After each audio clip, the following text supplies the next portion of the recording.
Assalamualaikum warahmatullahi wabarakatuh.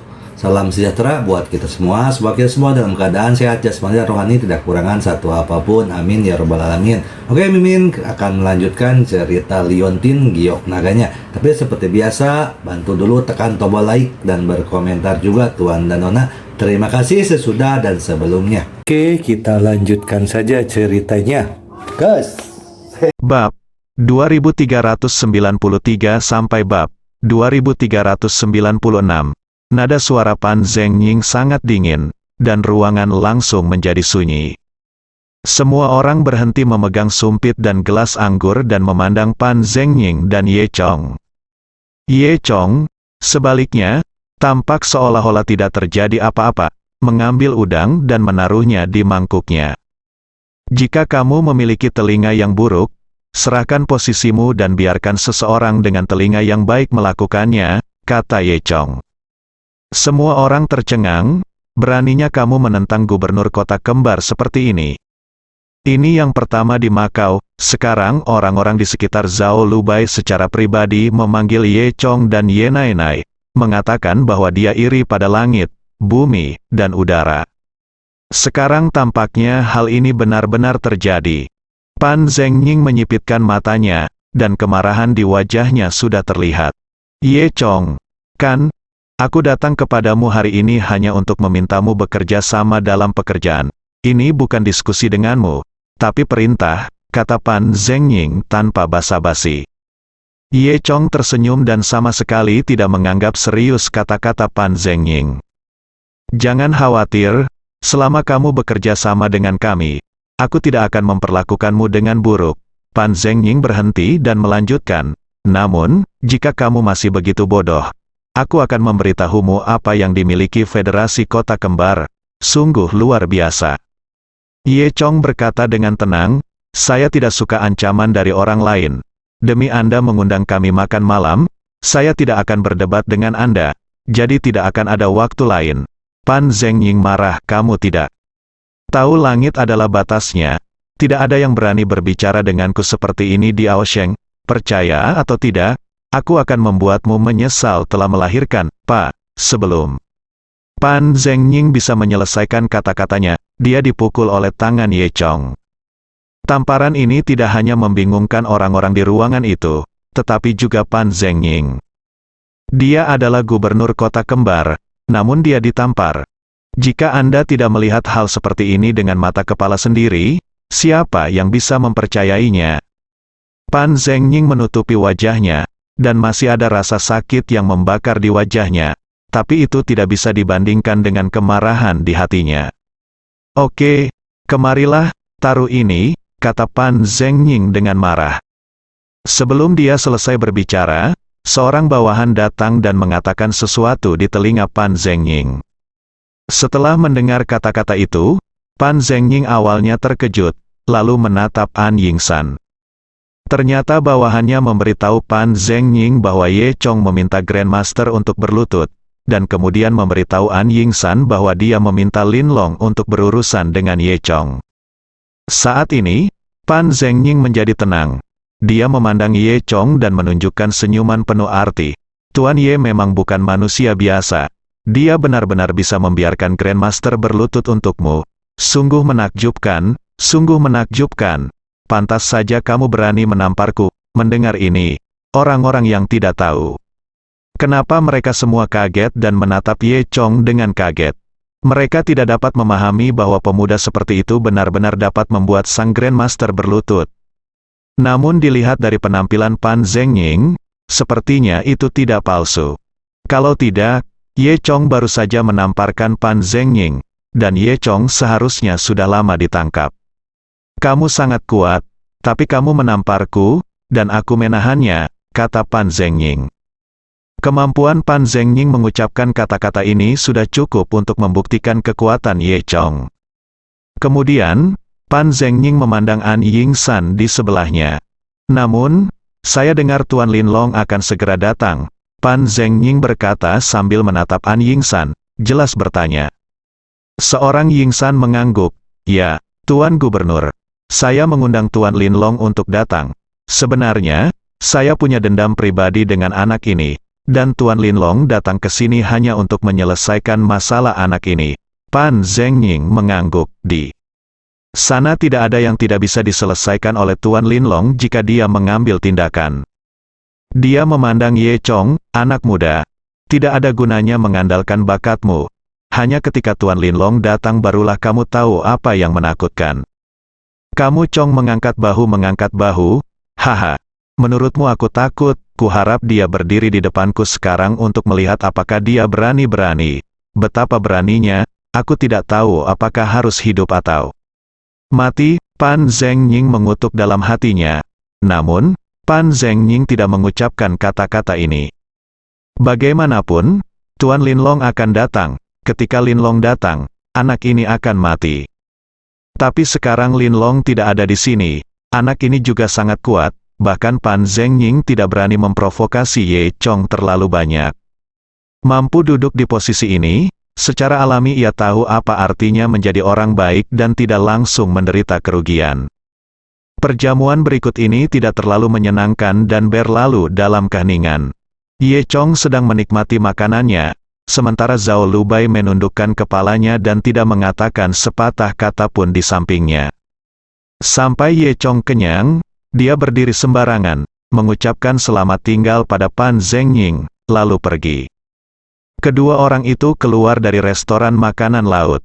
Zhao Lubai sedikit khawatir. Maaf, Direktur Ye, saya tidak tahu mereka mencoba memaksa Anda untuk membuat Anda mendapat masalah lagi. Saya, Ye Chong. Tersenyum, Xiao Bai, jangan khawatir. Mereka ingin jika Anda ingin mengancam saya, itu tidak ada hubungannya dengan Anda. Tetapi, pernahkah Anda memikirkan apa yang akan Anda lakukan jika Tuan Linlong benar-benar datang? Zhao Lubai berkata, itu Tuan Linlong. Ye Chong hanya tersenyum sedikit, dia tersenyum dan tidak berkata apa-apa lagi. Bagaimanapun, Zhao Lubai tidak akan percaya sekarang karena dia adalah Linlong yang asli. Kemudian, Ye Chong mengirim Zhao Lubai kembali ke rumah. Ketika Zhao Lubai kembali, baik pamannya Zhao Haiti maupun Zhao Yingning tidak menunggu Zhao Lubai. Melihat Zhao Lubai kembali, wajah Zhao Yingning penuh dengan penghinaan, dan dia mengutuk dalam hatinya, pelacur teh hijau, kamu masih bergaul dengan pria pada jam selarut ini, kamu bisa menjadi hal baik seperti apa? Dan Zhao wajah Haiti juga penuh amarah. Xiao Bai, ada apa denganmu? Zhao Lubai bertanya dengan rasa ingin tahu. Ada apa denganku? Zhao Haiti mendengus, saya telah mendengar tentang apa yang terjadi di pesta makan malam. Apakah Anda tahu etika di meja makan? Kamu membuat Ye Chong marah. Tahukah kamu itu? Ternyata ketika Ye Chong dan Zhao Lubai baru saja pergi, anak buah Gubernur Pan Zengying menelepon Zhao Haiti dan memarahi Zhao Haiti. Zhao Haiti mengira dia bisa mengandalkan kesempatan ini untuk menduduki posisi gubernur kota kembar, tetapi tanpa diduga, hal itu menjadi bumerang dan membuat Pan Zengying tidak senang. Meskipun ini adalah tindakan Ye Chong, Zhao Haiti menyalahkan semua ini pada Zhao Lubai. Zhao Lubai tidak repot-repot menjelaskan apapun kepada Zhao Haiti, dan langsung kembali ke kamarnya tanpa berkata apa-apa. Zhao Haiti berkata dengan marah, anak ini menjadi semakin keterlaluan. Dia lupa siapa yang membesarkanmu sekarang. Zhao Yingning mencibir, kamu hanyalah serigala bermata putih, lebih baik mengusirnya. Lagi pula, kata Zhao Haiti masih sangat khawatir. Dia hanyalah orang kecil, dan merupakan suatu hal yang sangat beruntung bisa berhubungan dengan gubernur kota kembar. Awalnya, dia ingin memanfaatkan keponakannya untuk sukses. Kali ini ternyata menjadi bencana, tidak hanya gagal, tetapi juga menyinggung perasaan Gubernur Pan Zengying. Jika pihak lain mengejarnya, saya khawatir itu sudah cukup bagi saya. Karena kejadian ini, Zhao Haiti sangat ketakutan hingga dia berguling-guling sepanjang malam tanpa tertidur. Dan keesokan paginya, Pan Zengying benar-benar meneleponnya secara pribadi. Panggilan dari Pan Zengying ini benar-benar mengejutkan Zhao Haiti. Seruan Pan Zengying bukan untuk menuntut penuntutan, namun lebih untuk menjilat. Dia mengatakan banyak hal baik kepada Zhao Haiti dan ingin mengajak Zhao Haiti pergi memancing. pada akhirnya dia langsung menelepon saudara-saudara Zhao Haiti. Baru pada akhir panggilan telepon Zhao Hai akhirnya mengetahui alasannya, Linlong lah yang jatuh cinta pada Zhao Lubai. Ternyata Zhao Lubai mendapat kehormatan untuk bertemu Linlong sekali di klub malam, dan tentu saja itu adalah Linlong palsu. Dan Linlong palsu telah terobsesi dengan Zhao Lubai sejak saat itu. Kali ini, Linlong palsu diundang oleh An Yingsan untuk datang ke Makau lagi, terutama karena Zhao Lubai. Linlong palsu langsung mengajukan permintaan. Setelah dia tiba, dia meminta Zhao Lubai untuk menemaninya. Hal ini membuat khawatir para eselon atas Ao Sheng. Jika tidak ada kejutan, maka Zhao Lubai akan mengikuti Linlong mulai sekarang, dan dia akan menjadi wanita Linlong. Tentu saja, keluarga Zhao juga akan menjadi terkenal dan melambung tinggi. Oleh karena itu, bahkan gubernur kota kembar harus datang untuk menjilat Zhao Haitian. Ketika Zhao Haitian mengetahui berita itu, dia semakin bersemangat. Dia sekarang merasakan apa itu gubernur kecil di kota kembar, wajar jika datang ke sini untuk menjilat diri sendiri. Di masa depan, dia mungkin menjadi anggota keluarga kelahiran Linlong. Kehormatan seperti ini bukanlah sesuatu yang bisa dinikmati orang biasa. Saat ini, Zhao Haitian memiliki senyum kemenangan di wajahnya. Dalam waktu kurang dari 3 hari, Tuan Linlong akan datang ke kota Makau, dan orang-orang kelas atas di kota Makau membuat persiapan yang gila-gilaan. Hari ini adalah hari ulang tahun Zhao Lubai. Setelah Zhao Lubai dibangkitkan, meskipun Linlong memberikan kenangan baru kepada Zhao Lubai, banyak detailnya yang masih merupakan identitas asli Zhao Lubai. Misalnya, ulang tahun bukanlah ulang tahun palsu, melainkan ulang tahun Zhao Lubai yang sebenarnya. Namun, Zhao Lubai tidak menantikan hari ulang tahunnya. Karena dalam ingatannya, dia telah tinggal di Makau selama 3 tahun, dan keluarga pamannya tidak akan mengingat hari ulang tahunnya setiap tahun. Suatu tahun Zhao Lubai tidak bisa tidak menyebutkan hari ulang tahunnya. Meski begitu, Zhao Haiti hanya memberi Zhao Lubai sepasang kaos kaki, yaitu kaos kaki bekas yang dikenakan oleh Zhao Yingying. Meski ini hanya kenangan yang diatur oleh Linlong, namun ada satu hal yang pasti, berdasarkan sikap keluarga Zhao Haiti terhadap Zhao Lubai, mereka tidak akan pernah merayakan ulang tahun Zhao Lubai. Ini sudah pasti, Zhao Lubai berpikir. Namun kenyataannya seperti sebuah tamparan di wajah, Zhao Haiti tidak hanya mengenang ulang tahun Zhao Lubai tahun ini, tetapi juga mengadakan pesta ulang tahun untuk Zhao Lubai dengan meriah. Ini membingungkan Zhao Lubai, dan sikap Zhao Yingying benar-benar berubah 180 derajat. Dia menjadi dekat dengan Zhao Lubai seperti saudara perempuan yang baik, dan dia bahkan memberi Zhao Lubai gaun terindahnya untuk dikenakan. Zhao Lubai merasa semua ini tidak nyata dan tidak dapat mempercayainya. Hari ini kebetulan adalah akhir pekan. Sore harinya, Zhao Lubai diajak oleh keluarga Zhao ke pesta ulang tahunnya. Zhao Lubai tidak menyangka pesta ulang tahun ini tidak diadakan di rumah, melainkan di restoran bintang 5 terkenal di Makau. Bahkan Zhao Yingying belum pernah menikmati kemegahan seperti itu. Namun, kali ini Zhao Yingying tidak cemburu pada Zhao Lubai, melainkan seperti saudara perempuan dekat, membantu Zhao Lubai menyisir rambut dan mengambil pakaiannya. Zhao Lu mengikuti keluarga Zhao Haiti ke restoran dalam kabut. Saat melihat pemandangan di dalam restoran, Zhao Lubai terkejut. Restoran ini bernama Hei Jinhan Restaurant yang sangat terkenal di Makau, menyajikan hidangan hitam dan putih. Restoran semacam ini bisa dibuka di ruas jalan paling makmur di kota Makau dan menempati ruang 3 toko, karena pemilik restoran tersebut juga adalah orang yang bengis.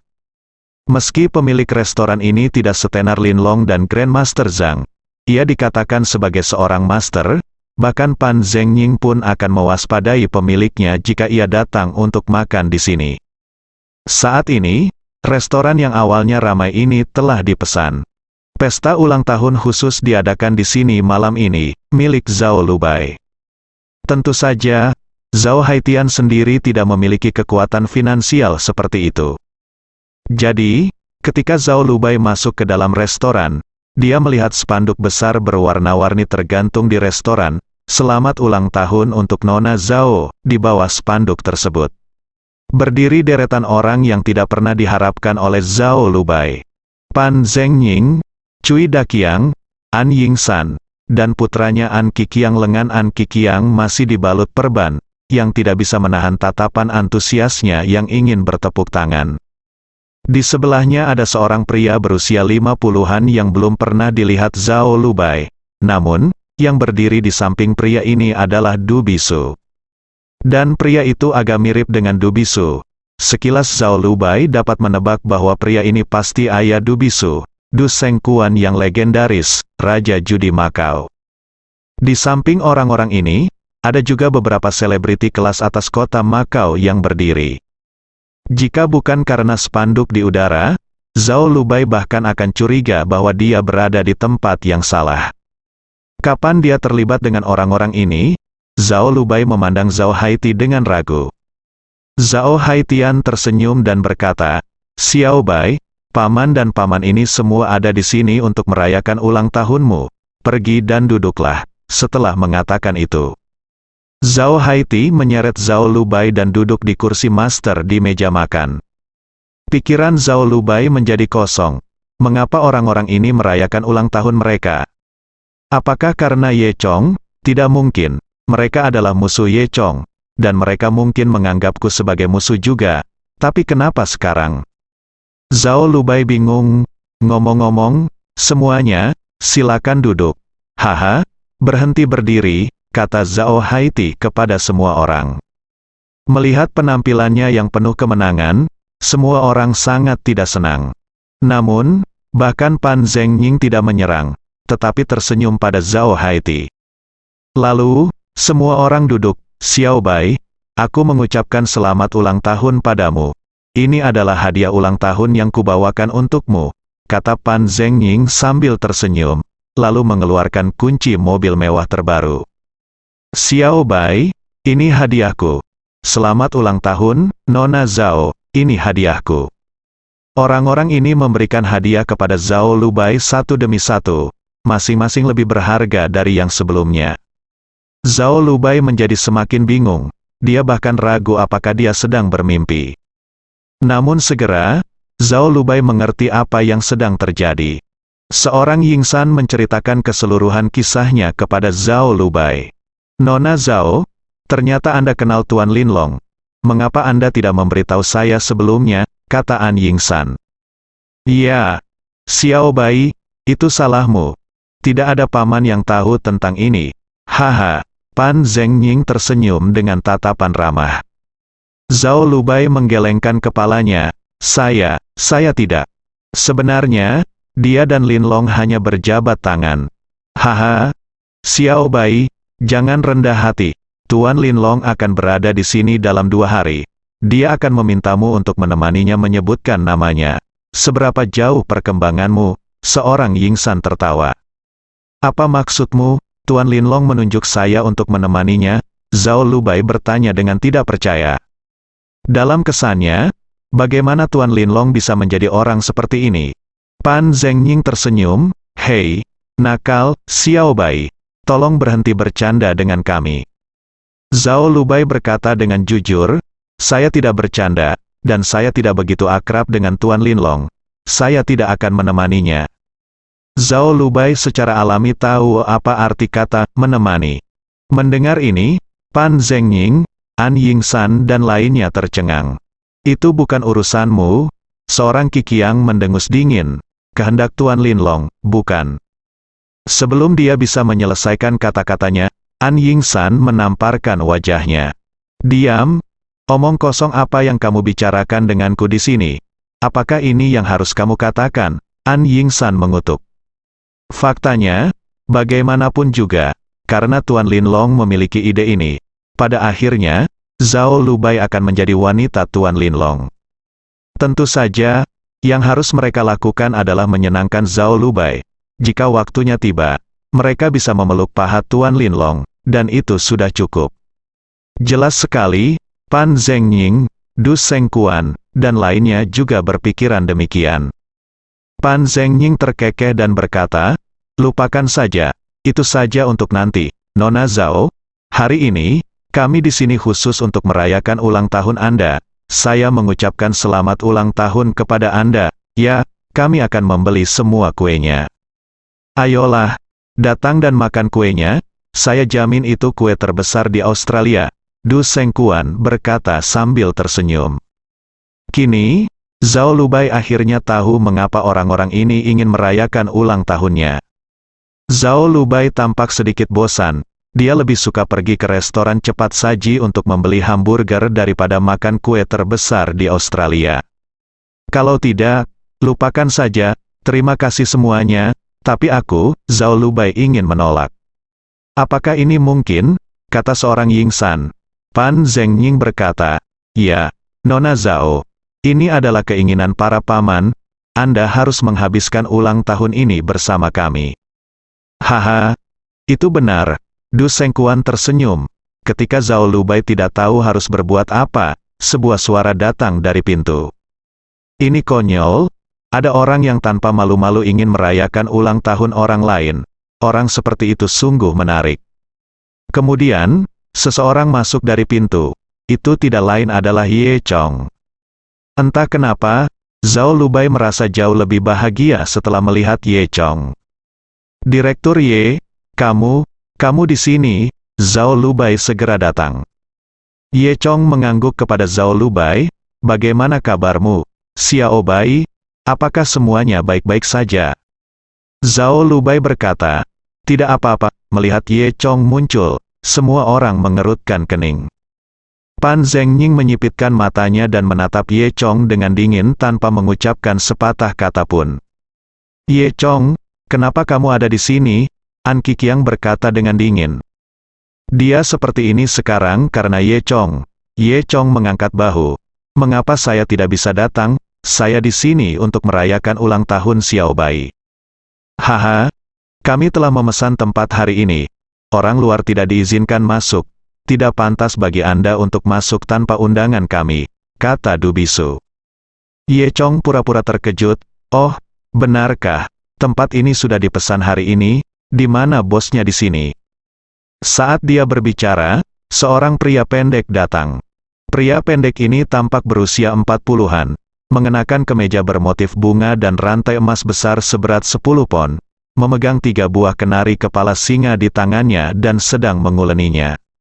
Ternyata pria pendek tersebut adalah Chen Hualong, pemilik restoran tersebut. Tuan, saya bos di sini. Apakah ada yang salah? Tanya Chen Hualong. Ye Chong berkata, berapa mereka membayar untuk tempat ini? Saya akan membayar 3 kali lipat. Chen Hualong adalah seorang pengusaha yang hanya tertarik pada keuntungan. Jika ini adalah waktu normal, Chen Hualong pasti sudah mengusir yang lain sejak lama. Namun, Chen Hualong adalah orang yang cerdas. Sebelum menentukan pilihan, ia akan memikirkan pertimbangannya sendiri di otaknya. Saat ini, otak Chen Hualong bekerja dengan cepat. Di satu sisi adalah gubernur kota kembar, kaisar bawah tanah Makau, dan raja judi Makau, yang mungkin merupakan kekuatan paling kuat di Makau. Di sisi lain, ada seorang pemuda yang rela membuat sang Grandmaster berlutut. Jika itu masalahnya, Chen Hualong mungkin akan memilih Ye Chong. Namun, masih ada Tuan Linlong. Jika dia melawan Tuan Linlong, Ye Chong pasti akan mati. Apa gunanya orang mati? Oleh karena itu, tentu saja mustahil bagi Chen Hualong untuk memilih Ye Chong. Jadi, dia berkata kepada Ye Chong, maaf, Tuan, kami juga memiliki aturan siapa yang datang lebih dulu dilayani di sini. Kemudian, Chen Hualong mengintip Pan Zhengying dan yang lainnya, sambil diam-diam memuji otaknya sendiri. Pan Zhengying dan yang lainnya sangat bangga dan semua menyaksikan lelucon Ye Chong. Zhao Lubai menarik lengan baju Ye Chong dan berkata, Direktur Ye, bagaimana kalau kita pergi ke tempat lain? Ye Chong mengangguk, oke, terserah padamu hari ini. Chen Hualong tertegun, dan dia diam-diam mengutuk dirinya sendiri karena sungguh bodoh. Kamu lupa hal yang paling penting, Zhao Lubai. Bagaimanapun, Zhao Lubai adalah yang terpenting di pesta ulang tahun ini. Jika Zhao Lubai tidak ingin makan di sini, tidak ada gunanya siapapun memesan tempat tersebut. Chen Hualong dengan cepat berkata sambil tersenyum. Nona Zhao, jangan, tempat kami adalah tempat terbaik di Makau, lingkungan di sini juga yang terbaik. Nona Zhao harus merayakan ulang tahunnya di sini hari ini. Kian jangan pergi, kabulkan saja satu permintaanku. Zhao Lubai sedikit malu, dan dia menatap Ye Chong. Chen Hualong dengan cepat mengubah kata-katanya, Hei, Tuan Ye, Anda benar, kami terbuka untuk berbisnis. Tentu saja, penawar tertinggi akan mendapatkannya. Jika Anda bersedia membeli tempat ini dengan harga 3 kali lipat, maka saya akan mendiskusikannya dengan orang lain, melihatnya. Perubahan sikap Chen Hualong membuat Pan Zhengying dan yang lainnya sangat marah. Namun, Chen Hualong tidak bisa disalahkan atas hal ini. Siapa yang membuat Zhao Lubai memiliki hubungan baik dengan Ye Chong? Zhao Yingning berpikir dengan kejam. Mengapa gadis kecil ini harus mengambil semua kemuliaan? Saya sangat berharap Tuan Linlong tahu bahwa gadis kecil ini berselingkuh dengan Ye Chong, dan kemudian mengusirnya. Lalu, jika Anda dapat menemukan saya, itu saja baiklah sekarang. Chen Hualong hendak berdiskusi dengan Pan Zhengying dan yang lainnya untuk memberikan tempat ini kepada Ye Chong. Lagi pula, jika Zhao Lubai dibuat tidak bahagia, itu akan membuat Tuan Linlong tidak bahagia di masa depan. Sebelum Chen Hualong dapat berbicara, Du Sengkuan berdiri. Ye Chong, apa maksudmu? Aku, Du Sengkuan, mengambil alih tempat ini. Apakah kamu masih ingin membandingkan kekayaanmu denganku? Kata Du Sengkuan. Faktanya, Du Sengkuan sudah mengetahui tentang Du Bisu dan Ye Chong yang memamerkan kekayaan mereka. Meski hal ini cukup tidak masuk akal, kekalahan Du Bisu merupakan tamparan di wajah keluarga Du. Keluarga Du adalah orang terkaya di Makau, kapan mereka kalah dari orang lain dalam hal kekayaan? Setelah mendengar apa yang dimaksud Ye Chong, sepertinya dia ingin membeli tempat ini dengan lebih banyak kekayaan. Tetapi Du Sengkuan tidak yakin. Haha, oke, jika anakku tidak bisa melakukannya, aku akan melanjutkannya. Ye Chong mengangkat bahu, tidak peduli. Du Bisu berkata, Ayah, pikirkan lagi, faktanya, Du Bisu tidak khawatir Du Sengkuan tidak akan mampu menandingi Ye Chong dalam hal kekayaan. Tapi bukanlah hal yang bijaksana untuk melawan Ye Chong sekarang. Lagi pula, dengan hubungan Zhao Lubai, sulit untuk mengatakan bagaimana akhir Ye Chong. Oleh karena itu, Du Bisu merasa sekarang bukanlah waktunya untuk marah. Du Bisu tidak menyangka ayahnya menjadi begitu tidak berdaya kali ini. Meskipun dia dan Ye Chong kalah untuk memamerkan kekayaan mereka, itu akan merusak reputasi keluarga Du. Tapi Du Sengkuan tidak harus bersikap keras terhadap Ye Chong hanya karena ini. Du Bisu memikirkan hal ini, jadi dia mengingatkan ayahnya. Du Sengkuan tersenyum dan berkata, saya sudah berpikir jernih. Pan Zhengying dan An Yingsan sama-sama memandang Du Sengkuan. Kedua orang ini juga orang baik, dan mereka tidak ingin menjadi anak nakal seperti Du Bisu. Mereka semua bisa mengetahui niat sebenarnya Du Sengkuan. Faktanya, pemikiran Du Sengkuan lebih komprehensif daripada Du Bisu. Alasan mengapa Du Sengkuan ingin bersaing dengan Ye Chong dalam hal kekayaan dengan kekuatan keluarga Du dan reputasi Raja Judi bukan karena wajahnya yang acuh tak acuh. Dia ingin Zhao Lubai, atau lebih tepatnya Linlong, melihat tekadnya. Ini, Chen Hualong memandang kedua sisi dengan rasa malu. Apa maksudmu? Kalau begitu kita akan membayar harga tertinggi. Siapapun yang membayar harga lebih tinggi akan mengambil alih tempat ini hari ini. Du Sengkuan berkata. Ye Chong mengangkat bahu, tidak masalah. Zhao Lubai menarik lengan baju Ye Chong. Direktur Ye, tidak, jangan buang-buang uang. Ye Chong tersenyum pada Zhao Lubai dan berkata, Anda tidak mengerti. Faktanya, tentu saja Zhao Lubai tidak mengerti bahwa Ye Chong memiliki tugas yang menghabiskan biaya 1 miliar.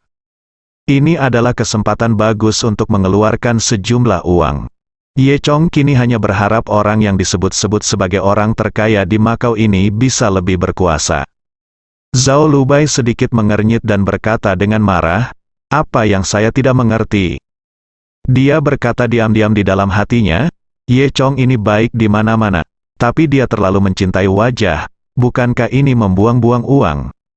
Haha nak, kamu cukup berani untuk berani bermain denganku Du Kuan Sheng. Kalau begitu ayo bermain lebih besar, selama uang yang diinvestasikan, terlepas menang atau kalah, akan dianggap keluar dan tidak bisa diambil kembali, kata Du Kuan Sheng.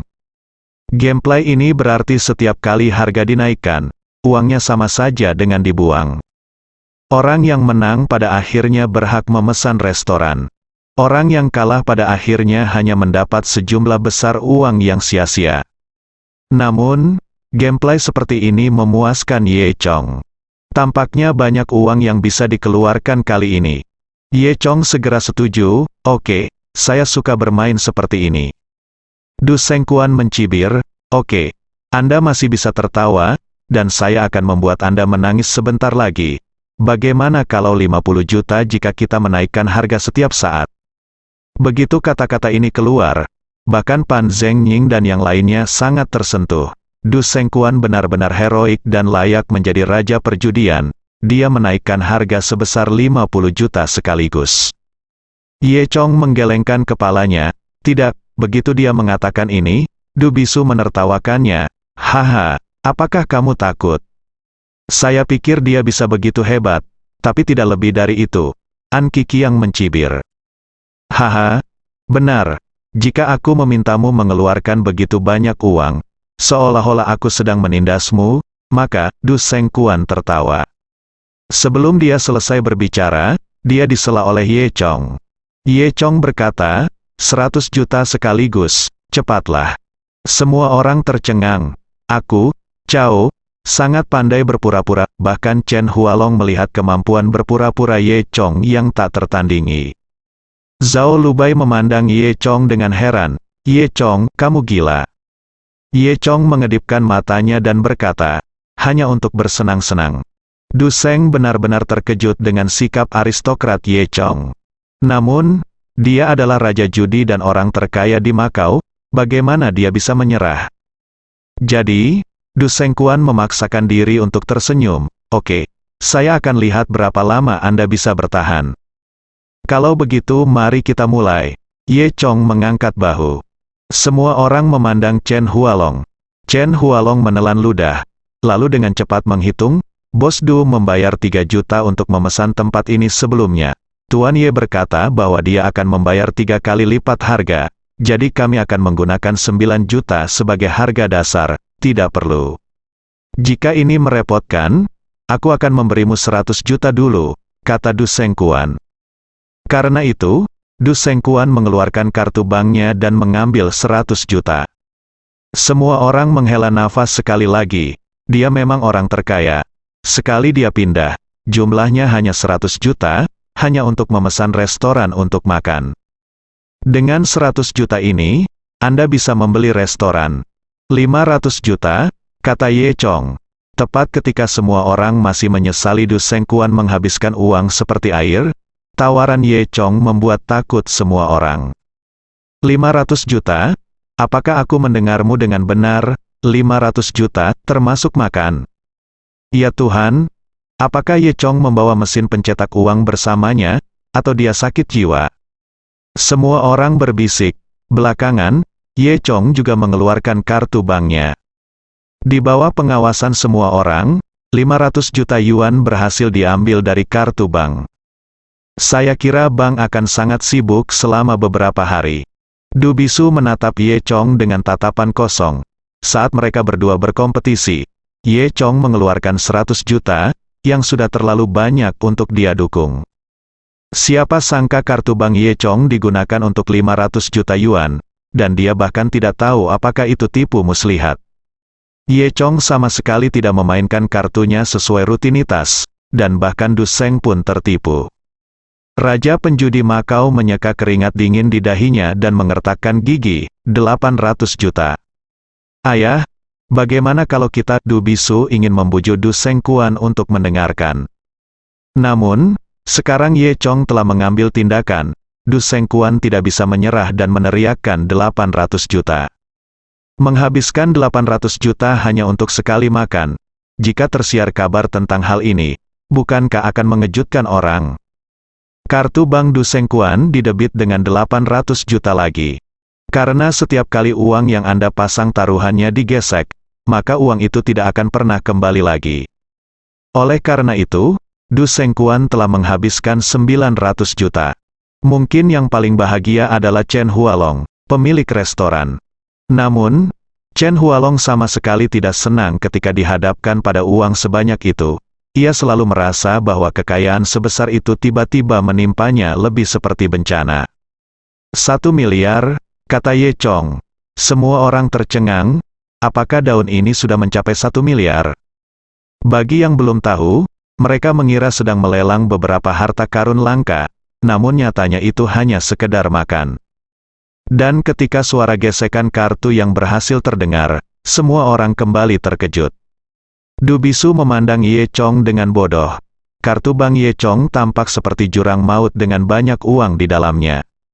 Pada saat ini, Du Bisu tiba-tiba merasa bodoh karena sebelumnya memamerkan kekayaannya kepada Ye Chong. Secara total, Ye Chong telah menghabiskan total 1,5 miliar. Wajah Du Sengkuan tampak sedikit jelek. Dia mengertakkan gigi dan berteriak, 2 miliar, staf. Harus gigit jari dan mengambil 2 miliar dari kartu Du Sengkuan.